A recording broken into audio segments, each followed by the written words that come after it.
చంద్రబాబు గారు జీవితంలో మర్చిపోలేని రోజు ఏదైనా ఉంది అంటే ఖచ్చితంగా అది స్కిల్ డెవలప్మెంట్ కుంభకోణం వ్యవహారానికి సంబంధించి ఆయన ప్రచారంలో ఉన్నప్పుడు వెళ్ళి ఆయన్ని అక్కడి నుంచి అరెస్ట్ చేసి తీసుకొచ్చి రాజమండ్రి సెంట్రల్ జైల్లో పెట్టడం, మధ్యలో కోర్టులో హాజరుపరిచి.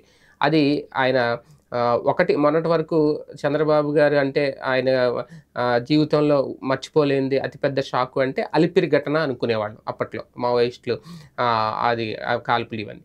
అది కట్ చేస్తే ఇప్పుడు మళ్ళీ ఈయన్ని జైల్లో పెట్టడం అసాధ్యం.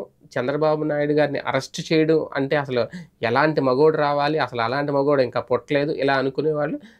జగన్మోహన్ రెడ్డి గారి హయాంలో అది జరిగిపోయింది. అయితే ఇప్పుడు స్కిల్ డెవలప్మెంట్ కుంభకోణానికి సంబంధించి తాజాగా ఛార్జ్ షీట్లో పేర్కొన్న కొన్ని అంశాలు ఒక రకంగా చంద్రబాబు నాయుడు గారికి ఒక షాకింగ్ ఇచ్చాయని చెప్పాలి తాజాగా. ఎందుకంటే సీమెన్స్ అనే సంస్థ ఏదైతే ఉందో మొదటి నుంచి కూడా సీమెన్స్ సంస్థకి సంబంధం లేదు, ఇది ఒక అతిపెద్ద కుట్ర అని చెప్పి మీడియాలో చాలామంది చెబుతూనే ఉన్నారు. కాకపోతే వాళ్ళకి అనుకూల మీడియా ఒక రకంగా రాస్తే నిజాలు, లేదంటే వైసీపీకి అనుకూల మీడియా చెప్పే నిజాలని ఎవరు పట్టించుకోలేదు. తాజాగా ఛార్జ్ షీట్లో పేర్కొన్న అంశాలు దాదాపు 330 కోట్ల రూపాయల ప్రాజెక్ట్ని 3,330 కోట్ల ప్రాజెక్టుగా మార్చేసి ఆ సీమెన్స్ వాటా ఏదైతే ఉందో 90% ఆ నిధులకు సంబంధించి ఒక్క రూపాయి కూడా వెచ్చించకుండా ప్రభుత్వ వాటా కింద అంటే జీఎస్టీతో సహా దాదాపు 370 కోట్ల రూపాయలు చెల్లించేసి, జీఎస్టీ చెల్లించేసి అంటే ఒక రకంగా నిబంధనలకు విరుద్ధంగా చెల్లించేసి 241 కోట్ల రూపాయలు షెల్ కంపెనీల ద్వారా చంద్రబాబు నాయుడు గారు కొల్లగొట్టారు అంటూ ఛార్జ్ షీట్లో పేర్కొనడం.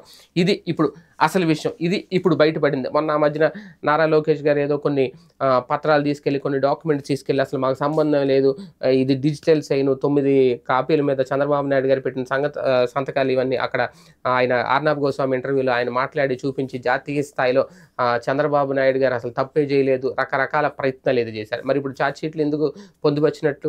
ఈ 241 కోట్లు షెల్ కంపెనీల ద్వారా ఎలా మళ్లించి ఎలాగా బాబు గారి జోబులోకో లేదంటే చంద్రబాబు గారి ఖాతాలోకి ఎలా వెళ్ళినాయి? ఇప్పుడు ఛార్జ్ షీట్లో నమోదు చేశారు అంటే, ఛార్జ్ షీట్లో పొందుపరిచారంటే అది ఆధారాలు లేకపోతే, నిజంగా జరగకపోతే చేస్తారా? ఇప్పుడు దీనికి సమాధానం చెప్పుకోవాలి. ఇది ఎన్నికలకు ముందు ఒక అతిపెద్ద షాకే.